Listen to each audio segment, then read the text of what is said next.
إن الحمد لله نستعينه ونستغفره ونعوذ بالله من شرور أنفسنا ومن سيئات أعمالنا من يهده الله فلا مضل له ومن يضلل فلا هادي له وأشهد أن لا إله إلا الله وأشهد أن محمدًا عبده ورسوله اللهم صل على محمد وعلى آل محمد كما صليت على إبراهيم وعلى آل إبراهيم إنك حميد مجيد اللهم بارك على محمد وعلى آل محمد كما باركت على إبراهيم وعلى آل إبراهيم إنك حميد مجيد إن الله تعالى يقول في قرآنه الكريم وفرقانه المجيد أعوذ بالله من الشيطان الرجيم يا أيها الذين آمنوا اتقوا الله حق تقاته ولا تموتن إلا وأنتم مسلمون يا أيها الناس اتقوا ربكم الذي خلقكم من نفس واحدة وخلق منها زوجها وبث منهما رجالا كثيرا ونساء واتقوا الله الذي تساءلون به والأرحام إن الله كان عليكم رقيبا يا أيها الذين آمنوا اتقوا الله وقولوا قولا سديدا يصلح لكم أعمالكم ويغفر لكم ذنوبكم ومن يطع الله ورسوله فقد فاز فوزا عظيما فإن أصدق الحديث كتاب الله وخير الهدي هدي محمد صلى الله عليه وسلم وشر الأمور محدثاتها فإن كل محدثة بدعة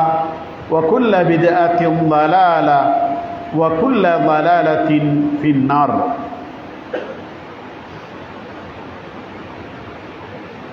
அளவற்ற அருளாளன் நிகரற்ற அன்புடையோன் எல்லாம் வல்ல அல்லாஹு தாலாவின் திருப்பெயரால் ஆரம்பம் செய்கின்றேன். ஸலவாத்தும் சலாமும் எங்களுடைய தலைவர் நபிகள் நாயகம் ஸல்லல்லாஹு அலைஹி வஸல்லம் அவர்கள் மீதும்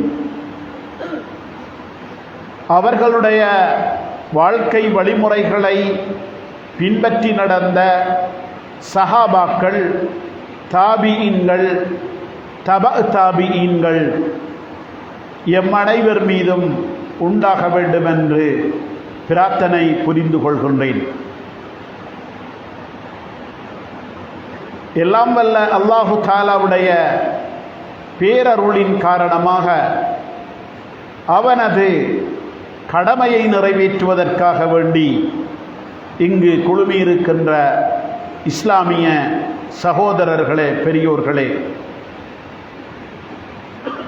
நாம் எல்லோரும் இந்த உலக வாழ்க்கையிலும் நாளை மறுமை வாழ்க்கையிலும் வெற்றியடைய வேண்டும் என்பதற்காக எவற்றையெல்லாம் எடுத்து நடக்க வேண்டுமென்று இஸ்லாமிய மார்க்கம் நமக்கு கட்டளை பிறப்பித்திருக்கிறதோ அந்த விடயங்களை முடியுமான அளவு எடுத்து நடந்து எவற்றையெல்லாம் தவிர்த்து கொள்ள வேண்டும் என்று எச்சரிக்கை செய்திருக்கிறதோ அந்த விடயங்களிலிருந்து முற்றுமுழுதாக விலகி அல்லாஹ்வை பயந்து நடந்து கொள்ளுமாறு என்னையும் உங்களையும் கேட்டுக்கொண்டவனாக இந்த உரையை ஆரம்பம் செய்கின்றேன்.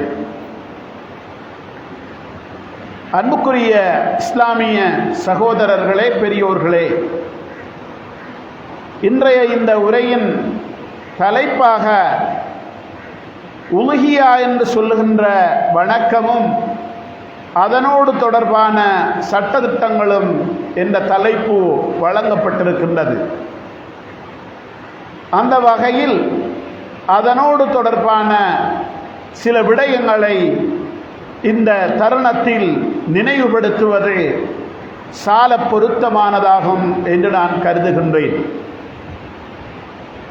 அல்லாஹு தஆலா அருள்மறை அல் குர்ஆனிலே சொல்கிறான், வதக்கிர் ஃபஇன்ன ذிக்ரா தன்ஃபஉல் முஃமினீன். நீ நினைவூட்டு, நிச்சயமாக நினைவூட்டல் என்பது மூமின்களுக்கு பயனளிக்கும் என்று கூறுகிறான். அந்த வகையிலே இந்த நினைவூட்டல் பேசுகின்ற எனக்கும் கேட்கின்ற உங்களுக்கும் பயனளிக்க வேண்டுமென்று எல்லாம் வல்ல அல்லாஹு தஆலாவிடம் பிரார்த்தனை புரிந்து கொள்கின்றேன். அன்புக்குரிய இஸ்லாமிய சகோதரர்களே, பெரியோர்களே, நாங்கள் இஸ்லாமிய மாதங்களில் மிகவும் புனிதமான ஒரு மாத காலகட்டத்தை எதிர்நோக்கி கொண்டவர்களாக இருக்கின்றோம். அல்லாஹு தஆலா அல் குர்ஆனிலே பொதுவாக மாதங்கள் பற்றி சொல்கின்ற போது அல்லாஹு தஆலாவிடத்தில் வானங்கள் பூமி படைக்கப்பட்ட காலம் முதல் மாதங்கள் என்பது 12 மாதங்களாகவே இருந்து வருகிறது. அந்த 12 மாதங்களிலே 4 மாதங்கள் மிகவும் புனிதமானவை என்று அல்லாஹு தஆலா சொல்லுகின்றான். அல்லாஹ்வுடைய தூதர் ஸல்லல்லாஹு அலைஹி வஸல்லம் அவர்கள் வியாக்கியானம் செய்கின்ற போது அந்த புனித மாதங்கள் துல்கஅதா, துல்ஹிஜ்ஜா, முஹர்ரம், ரஜப் என்று குறிப்பிடுகிறார்கள். நாங்கள் இப்போது துல்கஅதா என்ற மாதத்தில் இருந்து கொண்டிருக்கின்றோம். எங்களை எதிர்நோக்கி வர இருக்கிறது துல்ஹிஜ்ஜா என்று சொல்லுகின்ற மாதம். அதற்கு அடுத்து வர இருக்கிறது இஸ்லாமிய மாதங்களின் முதலாவது மாதமாக கருதப்படுகின்ற முஹர்ரம் மாதம். இந்த 3 மாதங்களும் தொடர்ச்சியாக வருகின்ற புனித மாதங்கள்.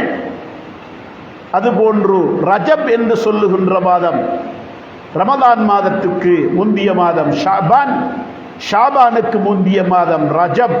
இந்த 4 மாதங்களும் புனித மாதங்கள் என்று அல்லாஹ்வுடைய தூதர் ஸல்லல்லாஹு அலைஹி வஸல்லம் அவர்கள் நமக்கு வழிகாட்டுகிறார்கள். அந்த புனிதமிகு மாதங்களிலே ஒன்றாக இருக்கின்ற துல்ஹஜ் மாதம் எங்கள் எல்லோரையும் நெருங்கிக் கொண்டிருக்கின்றது. இந்த ஹஜ்ஜுடைய மாதத்தில் ஹஜ் கடமையை நிறைவேற்றுவதற்காக வேண்டி உலகத்தின் 4 பகுதிகளிலிருந்தும் மக்கள் மக்க மாநகரை நோக்கி பயணம் செய்து கொண்டிருக்கின்றார்கள். இன்னும் பலர் பயணம் செய்வதற்கு தயாராகி கொண்டிருக்கின்றார்கள். அத்தகையவர்களுடைய எண்ணங்களை அல்லாஹு தஆலா தூய்மையானதாக ஏற்றுக்கொண்டு அவர்களுடைய ஹஜ் மப்ரூர், ஏற்றுக்கொள்ளப்பட்ட அல்லாஹு தஆலாவினால் அங்கீகரிக்கப்பட்ட ஹஜ்ஜாக ஏற்றுக்கொள்ளப்படுவதற்கு நாம் அனைவரும் பிரார்த்தனை செய்வோமாக. அந்த பாக்கியத்தை யாருக்கெல்லாம் அல்லாஹு தஆலா இதுவரைக்கும் கொடுக்கவில்லையோ அந்த பாக்கியத்தை அத்தகையோருக்கு அல்லாஹு தஆலா நசீபாக்குவானாக என்றும் இந்த தருணத்திலே நான் அவர்கள் சார்பாக பிரார்த்தனை புரிந்து கொள்கின்றேன். அன்புக்குரிய சகோதரர்களே, பெரியோர்களே, ஹஜ் என்று சொல்லுகின்ற இந்த வழக்கம் ஒரு குடும்பத்தின் தியாகத்தை அடிப்படையாக கொண்டு அறிமுகப்படுத்தப்பட்ட ஒரு வழக்கமாக இருக்கிறது. இந்த உலகத்தில் ஏகத்துவம் வாழ வேண்டும் என்பதற்காக அல்லாஹ் ஒருவன் மட்டுமே வணங்கப்பட வேண்டும், அவனை தவிர வேறு யாரும் இந்த உலகத்தில் வணங்கப்படக்கூடாது, அதற்கு எந்த வகையிலும் அவர்கள் அருகதையற்றவர்கள், தகுதியற்றவர்கள் என்ற கொள்கையை இந்த உலகத்தில் நிலைநிறுத்துவதற்காக அரும்பாடுபட்ட இப்ராஹிம் நபி அவர்களது தியாகத்தையும் அவருடைய மனைவி அன்னை ஹாஜிர் அவர்களுடைய தியாகத்தையும் அவர்களுடைய புதல்வன் இஸ்மாயில் அலைஹிஸ்ஸலாம் அவர்களுடைய தியாகத்தையும் நினைவு கூறுகின்ற அடிப்படையில் அமைந்த வணக்கமாகவே ஹஜ் என்று சொல்லுகின்ற இந்த கடமை அமையப்பெற்றிருக்கிறது. ஹாஜிகள் எல்லோரும் இந்த கடமையை நிறைவேற்றி அந்த கடமைகள் ஒவ்வொன்றின் ஊடாக இப்ராஹிம் நபி அவர்களதும் அவர்களுடைய குடும்பத்தினதும் தியாகத்தை நினைவூறுகின்ற தருவாயிலே ஹஜ் என்ற இந்த கடமையை நிறைவேற்றுவதற்கு வசதி இல்லாமல் அல்லது சந்தர்ப்பம் இல்லாமல் தங்களுடைய வீடுகளிலே தேசங்களிலே வாழ்ந்து கொண்டிருக்கின்ற மக்கள் அந்த ஹஜ் கடமையின் தியாகங்களில் ஒன்றாக காணப்படுகின்ற ஒரு தியாகத்தை நினைவுறுத்துகின்ற அடிப்படையில் அமைந்த வணக்கமாகவே உபஹியா என்று சொல்லுகின்ற இந்த வணக்கம் அமையப்பெற்றிருக்கிறது என்பதை நாங்கள் ஒவ்வொருவரும் புரிந்து கொள்ள வேண்டும். உபஹியா என்று சொல்லுகின்ற இந்த அரபு வார்த்தைக்கு தியாகம், அர்ப்பணம் என்றுதான் நாங்கள் அதற்கான பொருளை வழங்க முடியும். இஸ்லாமிய பரிபாசையிலே உலுஹியா என்று சொல்கின்ற இந்த கடமை ஹஜ் பெருநாள் தினத்திலும் அதற்கு அடுத்து வருகின்ற ஐயாமு தஷ்ரீக் என்று அழைக்கப்படுகின்ற 3 தினங்களிலும் நிறைவேற்றப்படுகின்ற ஒரு தியாகத்தின் அடையாளமாக விளங்குகின்ற ஒரு பிராணியின் பலியாக இந்த வணக்கம் அமையப்பெற்றிருக்கின்றது. அந்த வகையிலே இஸ்லாத்தில் பலி கொடுக்கப்படுவதற்கு அனுமதிக்கப்பட்ட ஒட்டகத்தை அல்லது ஒரு மாட்டை அல்லது ஆட்டை அறுத்து குர்பானி கொடுத்து இந்த இப்ராஹிம் நபி அவர்களுடைய தியாகத்தை நினைவுறுத்துகின்ற ஒரு முக்கியமான சுன்னாவாக, இஸ்லாமிய அடையாளங்களில் ஒரு அடையாளமாக, சின்னங்களில் ஒரு சின்னமாக அமையப்பெற்றிருக்கிறது உலுஹியா என்று சொல்லுகின்ற இந்த வணக்கமாகும். இந்த வணக்கத்தை இப்ராஹிம் நபி அவர்கள் செய்தார்கள். இந்த வணக்கத்தின் வரலாறு பற்றி அல்லாஹு தஆலா குர்ஆனிலே நமக்கு சொல்லுகின்ற போது இப்ராஹிம் நபி அவர்கள் ஒரு கனவு காண்கிறார்கள். அந்த கனவிலே தனக்கு பிறந்த மகன் இஸ்மாயில் அவர்களை அறுத்து இறைவனுக்காக பலியீடு செய்வதாக அந்த கனவு அமையப்பெற்றிருந்தது. பொதுவாக நபிமார்களுடைய கனவு என்பது, வஹி என்பது இஸ்லாமிய அறிஞர்கள் அனைவரதும் ஏகோபித்த முடிவாகும். அந்த அடிப்படையில் அல்லாஹு தஆலா வஹியில் தனக்கு இடப்பட்ட கட்டளையாக இப்ராஹிம் நபி அவர்கள் அந்த விடயத்தை எடுத்துக்கொண்டு தன்னுடைய மகனோடு அந்த விடயம் தொடர்பிலே கலந்துரையாடினார்கள்.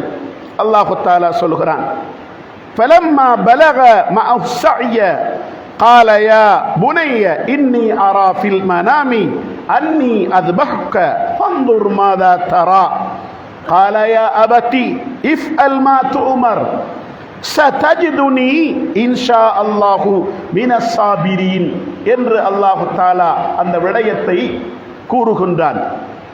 இப்ராஹிம் நபி அவர்கள் தன்னுடைய புதல்வர் இஸ்மாயில் அவர்கள் ஓடியாடி திரிகின்ற பருவத்தை அடைந்த போது அவர் தன்னுடைய மகனை அழைத்து, என் அருமை மகனே, நான் கனவில் உன்னை அறுத்து பலியீடு செய்வதாக கனவு கண்டேன். நீ இந்த விடயம் குறித்து என்ன அபிப்பிராயப்படுகிறாய், என்ன சொல்கிறாய் என்று கேட்டார்கள். இப்ராஹிம் நபி அவர்களுடைய இந்த கேள்விக்கு மகன், என்னுடைய அருமை தந்தையே, உங்களுக்கு என்ன கட்டளை இடப்பட்டிருக்கிறதோ அந்த கட்டளையை நீங்கள் நிறைவேற்றுங்கள். இன்ஷா அல்லாஹ் பொறுமையானவர்களில் ஒருவராக நான் இருப்பேன். என்னை அறுத்து கொடு பலியீடு செய்வது என்பது உங்களுடைய தீர்மானமாக இருந்தால் அந்த தியாகத்தை நான் ஏற்றுக்கொள்கிறேன். நான் பொறுமையான ஒரு மனிதராக அந்த தியாகத்தை செய்கிறேன் என்று இஸ்மாயில் நபி அவர்கள் தன்னுடைய தந்தையிடத்திலே சொன்னார்கள். இப்ராஹிம் நபி அவர்கள் தனையனுடைய மகனுடைய இந்த அங்கீகாரத்தை ஒப்புதலை பெற்றுக்கொண்டு இப்ராஹிம் நபி அவர்கள் தன்னுடைய மகனார் இஸ்மாயில் அவர்களை அறுத்து பலியீடு செய்வதற்காக அவரை அழைத்து சென்று அவரை முகம் கொப்புற வீழ்த்தி தான் அதற்காக கொண்டு வந்த கத்தியினால் அவரை அறுப்பதற்கு தயாரான போது அல்லாஹு தஆலா இப்ராஹிம் நபி அவர்களை அழைத்து, இப்ராஹிமே, உம்முடைய தியாகத்தை நாம் புரிந்து கொண்டோம். நீ உன்னுடைய மகனை அறுத்து பலியிட வேண்டும் என்ற அவசியமில்லை. அதற்கு மாற்றீடாக, பதிலீடாக ஒரு மகத்தான ஒரு பலிப்பிராணியை உங்களுக்கு தருகிறோம் என்று ஒரு ஆட்டை கொடுத்து, அந்த ஆட்டை இஸ்மாயில் நபி அவர்களுக்கு பதிலாக இப்ராஹிம் நபி அவர்கள் அறுத்து பலியிட்டார்கள் என்ற செய்தியை குர்ஆன் நமக்கு மிக தெளிவாக சொல்கின்றது. அன்புக்குரிய சகோதரர்களே, பெரியோர்களே, இறைவனுடைய கட்டளைக்காக, இறைவனுடைய கட்டளையை இவ்வாறு நான் நிறைவேற்ற வேண்டும் என்று கனவிலே கண்ட ஒரு காட்சிக்காக தன்னுடைய மகனை அறுத்து பலியிடுவதற்கு முன்வந்த ஒரு தந்தையின் தியாகத்தை, அந்த பலியீட்டை ஏற்றுக்கொண்ட ஒரு மகனின் தியாகத்தை, தந்தையும் மகனும் செய்வதற்கு தயாரான அந்த தியாகத்தை அங்கீகரித்த ஒரு தாயுடைய, ஒரு மனைவியுடைய தியாகத்தை நினைவு கூறுகின்ற அடிப்படையில் தான் இந்த உலுஹியா என்று சொல்லுகின்ற வழக்கம் காலாகாலமாக நடைமுறைப்படுத்தப்பட்டு வருகின்றது. இப்ராஹிம் நபி அவர்களுக்கு முதற்கொண்டு அதற்கு பின்வந்த சமுதாயங்களிலும் இந்த நடைமுறை இருந்து வந்தது என்பதையும் ரசூலுல்லாஹி ஸல்லல்லாஹு அலைஹி வஸல்லம் அவர்கள் நபியாக தேர்வு செய்யப்பட்டதற்கு பிறகு பல்வேறு சட்டத்திட்டங்களை இஸ்லாமிய உம்மத்துக்கு வழிகாட்டலாக வழங்கிய வேளையிலே இந்த உலுஹியா என்ற கடமையையும் இஸ்லாமிய சமுதாயத்துக்கான வழிகாட்டலாக ரசூலுல்லாஹி ஸல்லல்லாஹு அலைஹி வஸல்லம் அவர்கள் வழங்கியிருந்தார்கள். அந்த வகையில் நபி அவர்கள் மக்காவை விட்டு மதீனாவுக்கு ஹிஜ்ரத் சென்று 2வது வருடத்தில் இந்த கடமையை முஸ்லிம் சமூகத்துக்கான கடமையாக வலியுறுத்தி வழிகாட்டல் செய்தார்கள் என்பதை பார்க்கின்றோம். அனஸ் ரலியல்லாஹு தஆலா அன்ஹு அவர்கள் அறிவிக்கின்றார்கள், ரசூலுல்லாஹி ஸல்லல்லாஹு அலைஹி வஸல்லம் அவர்கள் கொம்பு உள்ள 2 ஆடுகளை தன்னுடைய கைகளாலேயே அறுத்து அல்லாஹ்வுடைய பெயர் கூறி தக்பீர் சொல்லி அதனை பலியிட்டார்கள் என்று அனஸ் ரலியல்லாஹு தஆலா அன்ஹு அவர்கள் அறிவிக்கின்ற செய்தி புகாரி என்று சொல்லுகின்ற ஹதீஸ் கிரந்தத்திலே பதிவு செய்யப்பட்டிருக்கின்றது. அன்புக்குரிய சகோதரர்களே, இப்ராஹிம் நபி அவர்கள் செய்த தியாகத்தை நினைவு கூறுகின்ற ஒரு கடமையாக இது இருந்தாலும், நபி அவர்கள் இதனை ஒரு மார்க்கத்தின் முக்கியமான அம்சமாக, அடையாளமாக நமக்கு வழிகாட்டி இருக்கிறார்கள். மார்க்கத்தின் அடையாளங்களையும் சின்னங்களையும் மதிப்பதும் அவற்றுக்குரிய மரியாதையை, கௌரவத்தை வழங்குவதும் தக்வாவுடைய அடையாளம் என்று அல் குர்ஆன் நமக்கு சொல்கிறது. அல்லாஹு தஆலா சொல்கிறான், ذَلِكَ وَمَن يُعَظِّمْ شَعَائِرَ اللَّهِ فَإِنَّهَا مِن تَقْوَى الْقُلُوبِ. யார் அல்லாஹு தஆலாவுடைய இந்த அடையாளங்களையும் சின்னங்களையும் மதித்து நடக்கிறார்களோ, அவற்றை கண்ணியப்படுத்துகின்றார்களோ, நிச்சயமாக அது தக்வாவின், உள்ளத்தின் தக்வாவின் அடையாளங்களில் ஒன்றாக கருதப்படுகிறது என்ற கருத்தை அல்லாஹு தஆலா சொல்லுகின்றான்.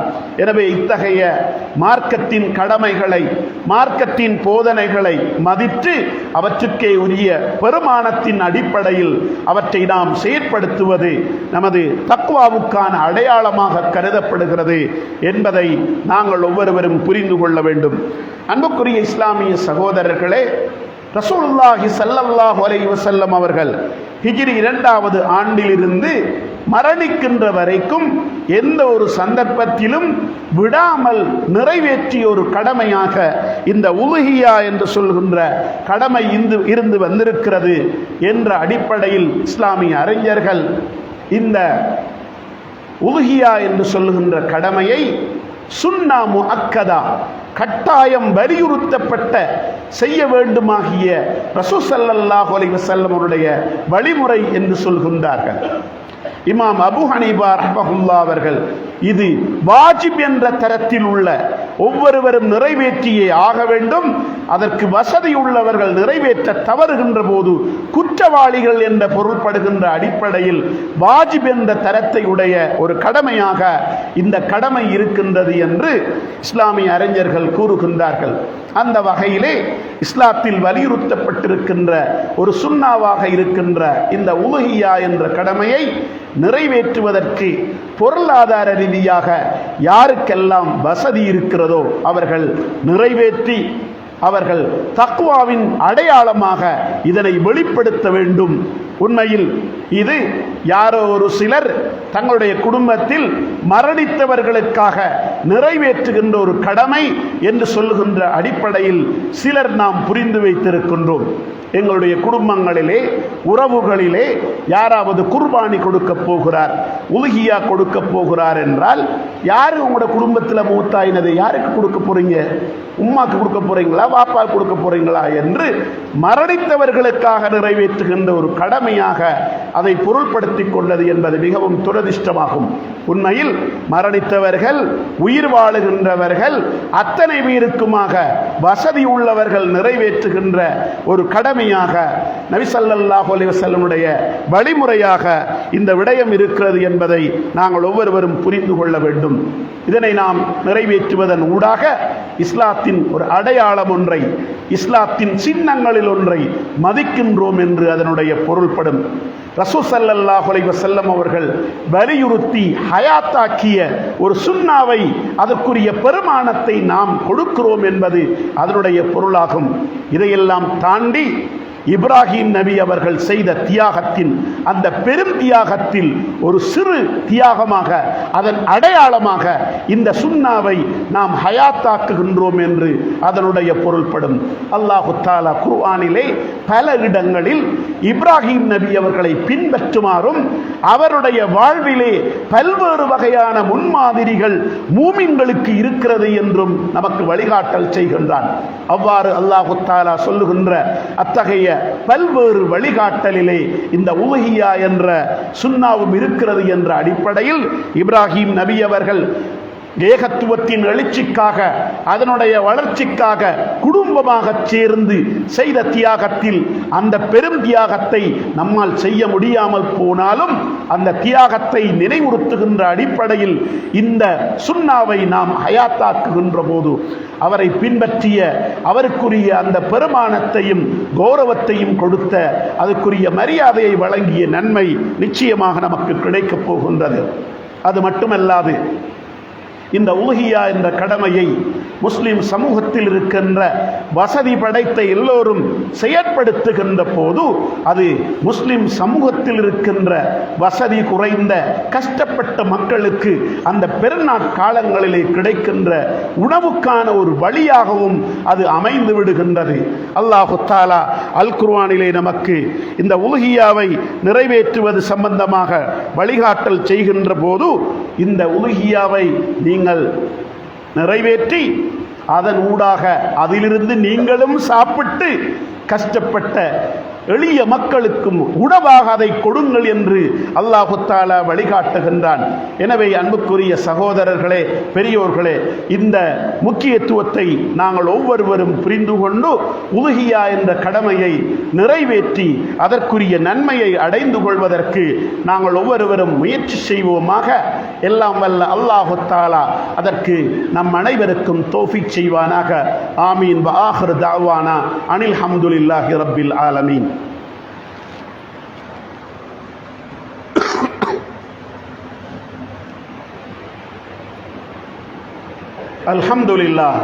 அல்ஹம்துலில்லாஹி ஹம்தன் கதீரன் கமா அமர். وأشهد أن لا إله إلا الله وأشهد أن محمدا عبده ورسوله اللهم صل على محمد وعلى آل محمد. அன்புக்குரிய இஸ்லாமிய சகோதரர்களே, பெரியோர்களே, உலுஹியா என்று சொல்லுகின்ற இந்த கடமையை நிறைவேற்றுகின்ற போது நாங்கள் கவனிக்க வேண்டிய சில முக்கியமான சட்டதிட்டங்கள் இருக்கின்றது.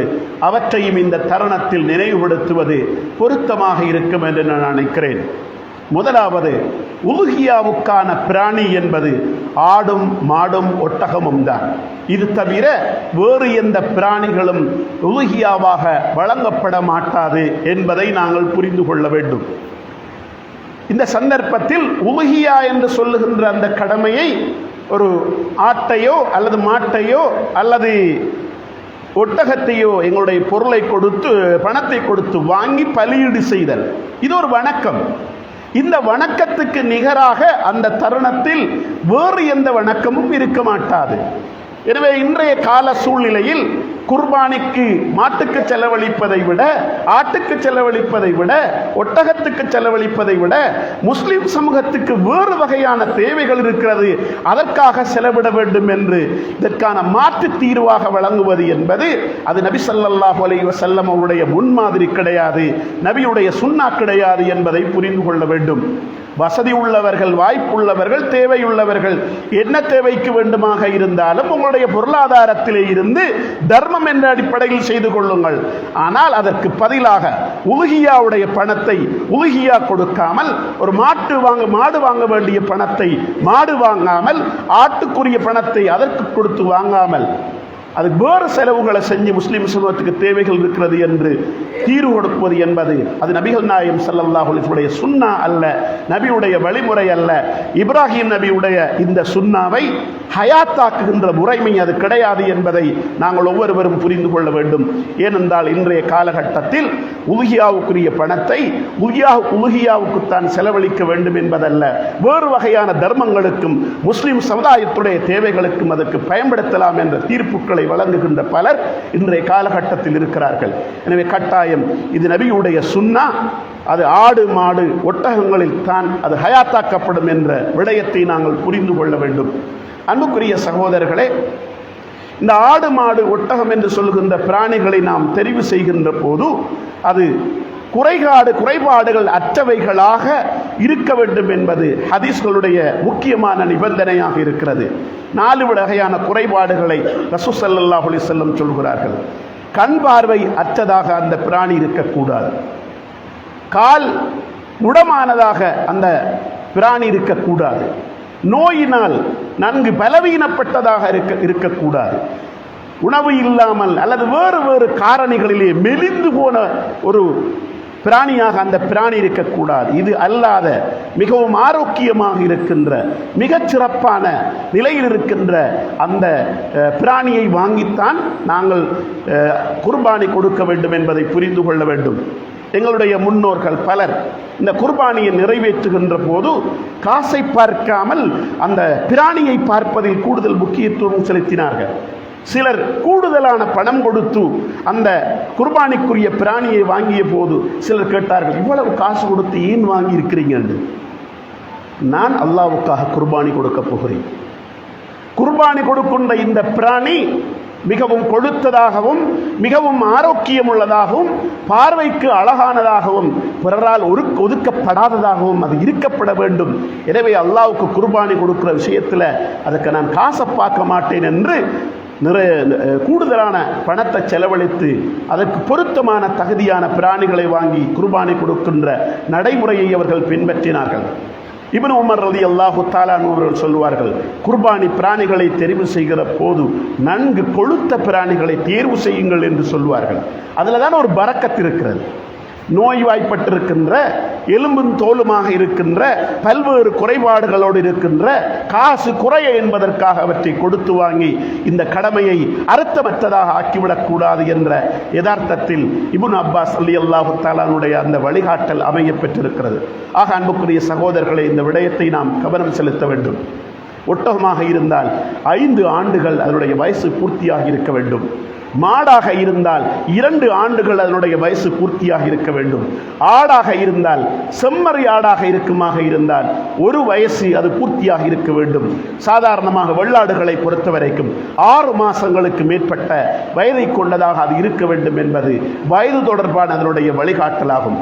எனவே இந்த பிராணிகளை கொள்வனவு செய்கின்ற போது இஸ்லாம் சொல்லுகின்ற இந்த வயதை அது அடைந்திருக்கின்றதா என்பதை குர்பானி பிராணிகளை கொள்வனவு செய்கின்றவர்கள் கவனத்தில் கொள்ள வேண்டியது கடமையாகும். இந்த குர்பானியை நாங்கள் நிறைவேற்றுகின்ற போது பெருநாள் தொழுகையை நிறைவேற்றியதிலிருந்து பெருநாள் தினம் அதற்கு அடுத்து வருகின்ற 3 நாட்கள் ஐயாமுத் தஷ்ரீக் என்று சொல்லப்படுகின்ற 3 நாட்கள் 11ஆம் நாள், 12ஆம் நாள், 13ஆம் நாள் அசர் தொழுகை வரை நேரமான அந்த காலப்பகுதிக்குள் இந்த குர்பானியை நிறைவேற்றுவதற்கு மார்க்கத்தில் அனுமதி இருக்கிறது என்ற விடயத்தை நாங்கள் ஒவ்வொருவரும் புரிந்து கொள்ள வேண்டும். இந்த குர்பானியை நிறைவேற்ற முயற்சிக்கின்றவர்கள், அதற்காக பணத்தை செலவு செய்கிறவர்கள், அதற்காக நியத்து வைத்துக் கொண்டவர்கள், அவர்களாகவே அந்த குர்பானியை அறுத்து கொடுக்க முடியுமாக இருந்தால் அது முதன்மைப்படுத்தப்பட வேண்டும். அல்லது அவர்கள் அறுக்கின்ற இடத்தில் பிரசன்னமாக இருக்க வேண்டும். அந்த சந்தர்ப்பத்தில் பிஸ்மி சொல்லி அல்லாஹு தஆலாவுடைய பெயர் கூறி தக்பீர் சொல்லி, இது அல்லாஹும்ம லக்க வ மின்னா வ மின்க, இது இறைவா உனக்கே நான் அர்ப்பணிக்கின்றேன், இது உனக்காக என்ற அந்த தூய எண்ணத்தோடு உனக்காக இதை பலியீடு செய்கிறேன் என்ற அந்த நோக்கத்தில், அந்த நியத்தின் அடிப்படையில் இந்த குர்பானி பிராணியை அறுத்து குர்பானி கொடுப்பது மார்க்கம் நமக்கு வழங்குகின்ற வழிகாட்டலாகும். இந்த குர்பானி பிராணியிலிருந்து தானும் சாப்பிட வேண்டும். அந்த இடத்துக்கு வருகின்ற ஏழைகளுக்கும் சதக்காவாக கொடுக்க வேண்டும். தன்னுடைய உறவுகளையும் நட்புகளையும் அயலவர்களையும் தேடி சென்று ஹதியாவாகவும் அதை கொடுக்க வேண்டும். இவ்வாறு 3 வழிகளிலே அதனுடைய மாமிசங்கள் தர்மம் செய்யப்பட வேண்டும் என்பதை குர்ஆன் சுன்னாவுடைய நிழலிலே நாங்கள் ஒவ்வொருவரும் புரிந்து கொள்கின்றோம். அன்புக்குரிய சகோதரர்களே, இந்த குர்பானிக்கான வணக்கத்தை நாங்கள் நிறைவேற்றுகின்ற போது முக்கியமாக இன்றைய கால சூழலில் கவனம் செலுத்தப்பட வேண்டிய ஒரு விடயம் இருக்கிறது. நாங்கள் பன்முக தன்மை கொண்ட பல்லின சமூகங்கள் வாழுகின்ற ஒரு நாட்டிலே வாழ்ந்து கொண்டிருக்கின்றோம் என்ற அடிப்படையில் மற்ற மக்களுடைய உணர்வுகளையும் புரிந்து கொண்டு அதற்கு மதிப்பளிக்கின்ற அடிப்படையில் இந்த வணக்கத்தை செய்வதற்கு நாங்கள் ஒவ்வொருவரும் கடமைப்பட்டவர்களாக இருக்கின்றோம். உண்மையில் எங்களுடைய இந்த நாட்டிலே வாழுகின்ற சிலர் மாட்டை கடவுளாக நினைத்து வழிபாடு செய்கிறவர்கள் இருக்கிறார்கள். நமக்கு அது ஒரு குர்பானி பிராணி, அவர்களுக்கு கடவுள் அது. அவர்கள் அதனுடைய சாணியை ஜூஸாக அருந்துகிறார்கள், அதனுடைய சிறுநீரை குடிக்கிறார்கள். சாதாரணமாக நம்ம தண்ணி குடிக்கிற மாதிரி குடிக்கிறார். அப்படியான ஒரு ஆன்மீக நோக்கம் கொண்ட ஒரு நிலையில் இந்த மாடு பார்க்கப்படுகிறது. இதை நாம் அறுத்து குர்பானி கொடுக்கிற போது அதை லேசில் அவர்கள் ஜீரணித்துக் கொள்ள மாட்டார்கள். ஒரு மாற்று மத சகோதரர் சொன்னார், ஒரு முஸ்லீமுடைய கடையில் சென்று சாப்பாடு கேட்டோம், இறைச்சி கறி இறைச்சி மிக்ஸ் பண்ணி தந்தாங்க. ஒரு ரைஸ் ஒன்று இறைச்சி மிக்ஸ் பண்ணி தந்தாங்க. இறைச்சி வானான்னு சொன்ன உடனே இறைச்சை புறக்கி போட்டு கொண்டு தந்தாங்க. நான் அவரிடத்தில் கேட்டது, நாங்கள் உங்களுக்கு பன்றி கறி போட்டு தந்தா, ரைஸ் போட்டு தந்திருந்தா, பன்றி இறைச்சை புறக்கி போட்டு கொண்டு வந்து தந்தா நீங்கள் ஒத்துக்குவீங்களான்னு கேட்டேன். இது மற்றவருடைய அந்த உணர்வுகளை புரிந்து கொள்வது. நிச்சயமாக நானும் யாரும் எதையும் புரிந்து கொள்ள மாட்டேன். பன்றியோடு சம்பந்தப்பட்ட எந்த ஒரு இதுவும் கலக்கிறது நாங்கள் கூட விட மாட்டோம். அதுபோல தான் அவங்க எதிர்பார்க்குறாங்கடா அவங்களுடைய ஆன்மீக ரீதியாக இருக்கிற உணர்வு. இந்த உணர்வுகளை நம்ம கட்டாயம் புரிஞ்சுக்கணும். அதே போல் இந்த ஹஜ்ஜுடைய காலம் என்பது, குர்பானிக்குரிய காலம் என்பது வெசாக்குடைய காலமாகவும் கருதப்படுகிறது. இதனால் இந்த குறிப்பிட்ட நாட்களில் நாம் அதை நடைமுறைப்படுத்துவதில் மிகவும் கண்ணியமாக நடந்து அவருடைய உணர்வுகளுக்கு எந்த வகையிலும் பாதிப்பில்லாத விதத்தில் நாம் இந்த கிரியை செய்வதற்கு கடமைப்பட்டவர்களாக இருக்கிறோம். இல்லாத போது இந்த குர்பானி என்ற உருகியா என்ற கடமையை நாங்கள் செய்கின்ற முறைமை சில நேரங்களில் எங்களுக்கு பல்வேறு வகையான சிக்கல்களையும் பிரச்சனைகளையும் ஏற்படுத்தி தரக்கூடியதாக அமைந்துவிடும். எனவே நாங்கள் ஒரு சிறுபான்மை சமூகமாக பல்லினங்கள் வாழுகின்ற ஒரு தேசத்தில் வாழுகிறோம் என்ற அடிப்படையிலும் இந்த குர்பானி பிராணிகளை, மாடு போன்ற பிராணிகளை கடவுளாக நினைக்கிற ஒரு சமூகத்தில் வாழுகிறோம் என்கிற அடிப்படையிலும் அதற்கு ஒரு ஆன்மீக ரீதியான ஒரு மரியாதை அவரிடத்தில் இருக்கிறது என்ற அடிப்படையிலும் நாங்கள் இந்த கடமையை மிக கண்ணியமான முறையில் செய்து அல்லாஹ்வுடைய அன்பை, அல்லாஹு தாலாவுடைய நெருக்கத்தை பெற்றுக்கொள்வதற்கு முயற்சி செய்ய வேண்டும். எல்லாம் அல்ல அல்லாஹு தாலா எங்கள் ஒவ்வொருவருக்கும் சத்தியத்தை சத்தியமாக விளங்கி அதனை பின்பற்றி நடப்பதற்கும், அசத்தியத்தை அசத்தியமாக விளங்கி அதில் தூரமாகி நடப்பதற்கும் தௌபீக் செய்ய வேண்டும் என்று கேட்டு பிரார்த்தனை செய்து என்னுடைய உரையை நான் முடித்துக் கொள்கிறேன். வாஹ தாவானானில் அல்ஹம்துலில்லாஹி ரப்பில் ஆலமீன். இன்னல்லாஹ யஅமுருக்கும் பில் அத்லி வல் இஹ்சான் வ ஈதாஇல் குர்பா வ யன்ஹா அனில் ஃபஹ்ஷாஇ வல் முன்கர் வல் பகி யஇதுக்கும் லஅல்லக்கும் தذكرون. உذ்குருல்லாஹ தஆலா அல்-அஸீம் அல்-ஜலீல் அல்-ஜப்பார் யذ்குருக்கும் வஷ்குரு யஹ்திக்கும். வலதிக்ருல்லாஹி தஆலா அக்பர் வல்லாஹு அக்வா வ தம்மு வ ஜல்ல வல்லாஹு யஅலமு மா தஸ்னவுன்.